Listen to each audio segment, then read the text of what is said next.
Pemirsa, penerapan Surat Edaran Gubernur Bali nomor 2021 tahun 2020 terkait syarat rapid test antigen di Pelabuhan Gilimanuk mulai diberlakukan pada Sabtu 19 Desember besok.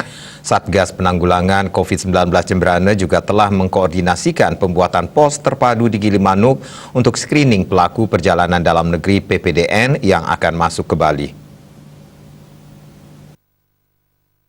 Menurut juru bicara Satgas COVID-19 Jemberana, Dr. Igusti Agung Arisante, menindaklanjuti SE Gubernur Bali terkait pelaksanaan masa libur Nataru, pihaknya akan melakukan pemeriksaan secara terpadu di pintu masuk Pelabuhan Gilimanuk. Dalam pos tersebut akan ada tim gabungan dari berbagai unsur seperti Satpol PP, Kepolisian, Perhubungan, KKP, dan tim kesehatan.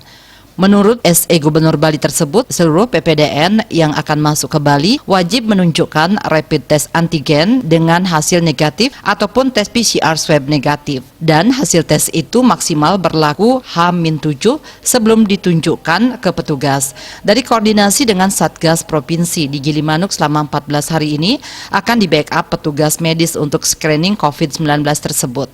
Sesuai kebijakan dari Satgas Provinsi, khusus untuk pelaku perjalanan sopir angkutan logistik dapat menjalani rapid test antigen tanpa biaya alias gratis. Apabila ada warga yang masuk ke Bali melalui pintu Gilimanuk, misalnya sampai di Bali belum membawa surat keterangan hasil rapid test antigen tersebut, nah di Gilimanuk sudah ada pos pemeriksaan ya, khusus untuk angkutan logistik ya, sudah dibuatkan juga pos ya untuk pemeriksaan. Nah, angkutan logistik ini informasi yang kita dapat bebas biaya, jadi tidak dipungut biaya khusus angkutan logistik bagi supir dan kondekturnya, jadi tidak dipungut biaya.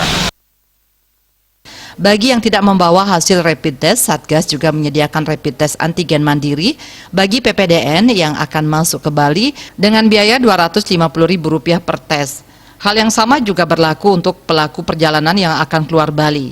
Hasil rapid test antigen ini berlaku selama 14 hari dan bisa digunakan kembali sebelum kadaluarsa. Pelaksanaan pos terpadu ini akan dilaksanakan hingga 4 Januari 2021 mendatang. Eka Yana, Bali.